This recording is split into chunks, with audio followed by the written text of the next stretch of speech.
తెలంగాణలోని పలు ప్రాంతాల్లో వర్షాలు దంచికొడుతూ ఉన్నాయి. ములుగు, కరీంనగర్, జగిత్యాల, రాజన్న సిరిసిల్ల, మంచిర్యాల జిల్లాలో తెల్లవారుజాము నుంచి వాన కురుస్తుంది. అండమాన్లో నైరుతి రుతుపవనాలు 4 రోజుల్లో బంగాళాఖాతంలోకి ప్రవేశించనున్నాయి. పలు చోట్ల ఉరుములు, మెరుపులతో కూడిన వర్షాలు పడే సూచనలు ఉన్నాయన్నారు. ఇక తెలంగాణలోని 12 జిల్లాలకు ఆరెంజ్ అలర్ట్, 20 జిల్లాలకు ఎల్లో అలర్ట్ జారీ చేసింది వాతావరణ శాఖ. ఈ అకాల వర్షం మరొకసారి అన్నదాతలకు కన్నీళ్లను మిగిల్చింది.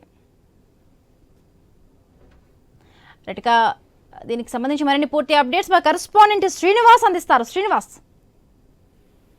హిమబిందు తెలంగాణలో వింత వాతావరణ పరిస్థితులు అయితే చోటు చేసుకుంటున్నాయి. పగటిపూట గరిష్ట స్థాయిలో ఉష్ణోగ్రతలు నమోదవుతుండగా సాయంత్రం వేళల్లో ఎక్కడికక్కడ ఉరుములు మెరుపులతో కూడినటువంటి వడగండ్ల వర్షాలు అయితే కురుస్తున్నాయి. ఈ క్రమంలో వర్షాలు నైరుతి రుతుపవనాల అయితే ఇటు వాతావరణ శాఖనైతే కీలక అప్డేట్ అయితే చేసింది.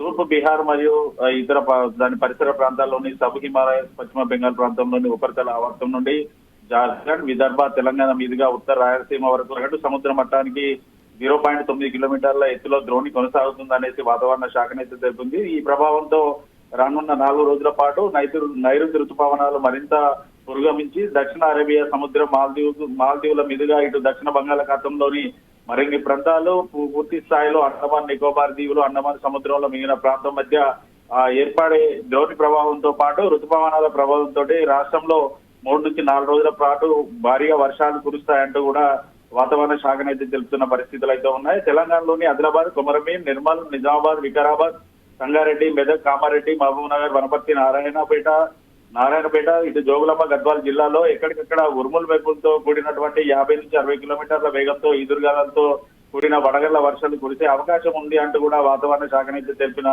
పరిస్థితులు అయితే ఉన్నాయి. ఇప్పటికే తెలంగాణలోని 12 జిల్లాలకైతే వాతావరణ శాఖ అధికారులు ఆరెంజ్ అలర్ట్ అయితే జారీ చేశారు. ఈ ఆరెంజ్ అలర్ట్ జారీ చేసిన జిల్లాల్లో మంచిర్యాల, రంగారెడ్డి, హైదరాబాద్, మేడ్చల్, మల్కాజ్గిరి, శ్రీతల, రాజన్న సిరిసిల్ల, కరీంనగర్, పెద్దపల్లి, జయశంకర్, భూపాలపల్లి జిల్లా, ములుగు, భద్రాద్రి, కొత్తగూడెం, ఖమ్మం, నల్గొండ, సూర్యాపేట, మహబూబ్ నగర్, వరంగల్, హన్మకొండ, జనగామ, సిద్దిపేట, యాదాద్రి, భువనగిరి జిల్లాలు అయితే ఉన్నాయి. ఈ జిల్లాల్లో 30 నుంచి 40 కిలోమీటర్ల మేర వేగంతో కూడినటువంటి వర్షాలు, వడగళ్ల వర్షం కురిసే అవకాశం ఉందంటూ కూడా వాతావరణ శాఖ అయితే తెలిపింది. మరో 20 జిల్లాలకైతే పూర్తి స్థాయిలో ఎల్లో అలర్ట్ అయితే జారీ చేసింది. అయితే దాదాపుగా నిన్నటి నుంచి ఏదైతే వాతావరణంలో ఏర్పాటు చేసుకున్న మార్పులతో పాటు రుతుపవనాల రాకతోటైతే పూర్తిగా ఉమ్మడి ఇటు హన్మకొండ జిల్లాలో కావచ్చు, ఆదిలాబాద్ జిల్లాలోనైతే ఉదయం వేళ కురిసినటువంటి అకాల వర్షంతో అయితే కొనుగోలు కేంద్రాల్లో ఉన్నటువంటి పూర్తి స్థాయిలోనూ ధాన్యం తడవడంతో అయితే రైతులైతే ఆందోళన చెందుతున్న పరిస్థితులు అయితే ఉన్నాయి. తాము దాదాపుగా కొనుగోలు కేంద్రాలకు 20 రోజుల క్రితం ఇటు ధాన్యాన్ని తీసుకొచ్చినప్పటికీ కూడా సకాలంలో కొనుగోలు చేయకపోవడంతో పూర్తి స్థాయిలో ధాన్యం తడిసిందంటూ కూడా రైతులైతే ఆందోళన చెందుతూ రోడ్లపై బైఠాయించి తమ నిరసనలు జరిపిన సందర్భాలు అయితే చూసాం. అయితే రైతుల వద్ద నుంచి అయితే ఒకే డిమాండ్ వినిపిస్తుంది. ఖచ్చితంగా తడిసినటువంటి ప్రతి ఒక్క ధాన్యం గింజను కొనాలి. అంతేకాకుండా ఈ తారు పేరుతో పాటు అధికంగా ఇటు 2 నుంచి 6 కిలోలు బరువుతోటి ఎక్కువ మొత్తంలో జోకుతూ రైతులనైతే నష్టపోయే దిశగానైతే అధికారులు చర్యలు తీసుకుంటున్నారు. అటువంటి చర్యలు మానుకొని ఖచ్చితంగా ప్రతి ఒక్క గింజను కొనుగోలు చేయడంతో పాటు 40 కిలోల మేరకు మాత్రమే కొనుగోలు చేయాలంటూ కూడా రైతుల నుంచి అయితే డిమాండ్ అయితే వినిపిస్తుంది. మరోవైపు మరో 3 నుంచి 4 రోజుల పాటు వర్షాలు ఉన్నాయని వాతావరణ శాఖ కీలక అప్డేట్ చేసిన నేపథ్యంలో అయితే రైతులైతే ఆందోళన చేస్తున్నారు. కొనుగోలు కేంద్రాల్లో సరిపడా టార్పాలిన్ కవర్లు లేకపోవడం, మేము బయట నుంచి కవర్స్ తీసుకొచ్చినా కూడా సకాలంలో అందకపోవడంతో కూడా పూర్తి స్థాయిలో ఇబ్బంది పడుతున్నాం. ధాన్యం తడవడంతో పాటు ఇటు కాంటా వేసినటువంటి బస్తాలు కూడా తరిస్తున్నాయంటూ కూడా రైతులైతే చెప్తున్న పరిస్థితులు అయితే ఉన్నాయి. ఇప్పటికే ఇటు ఉమ్మడి ఆదిలాబాద్ జిల్లాకు సంబంధించినటువంటి అధికారులు కూడా కొనుగోలు సెంటర్ నిర్వాహకులకు అయితే ఆదేశాలు అయితే జారీ చేశారు. ఇక్కడ కూడా రైతులు ఇబ్బంది పడకుండా పూర్తి స్థాయిలో చర్యలు తీసుకోవాలి.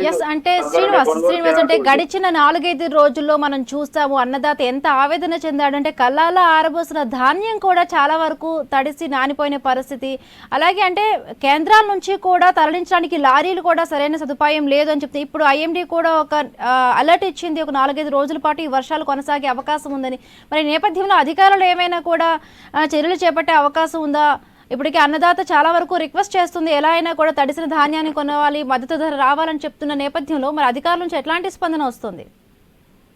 సీమ బిందు ఇక్కడ ప్రధానంగా రైతుల నుంచి అయితే ఒకే డిమాండ్ వినిపిస్తుంది. తాము 6 కాలం కష్టపడి పండించినటువంటి ధాన్యాన్ని కొనుగోలు కేంద్రాలకు సకాలంలో తీసుకొచ్చినప్పటికీ కూడా కొనుగోలు సెంటర్ నిర్వాహకులు ఇటు తాలు ఉందంటూ కూడా దాదాపు ఒక 10 రోజుల పాటు అయితే తాత్సారం అయితే చేశారు.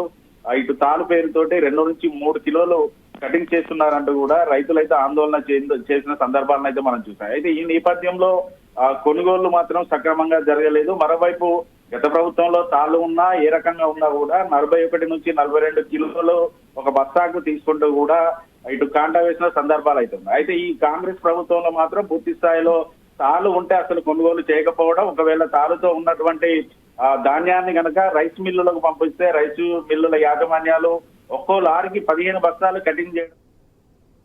Right, thank you Srinivas, thanks for the updates.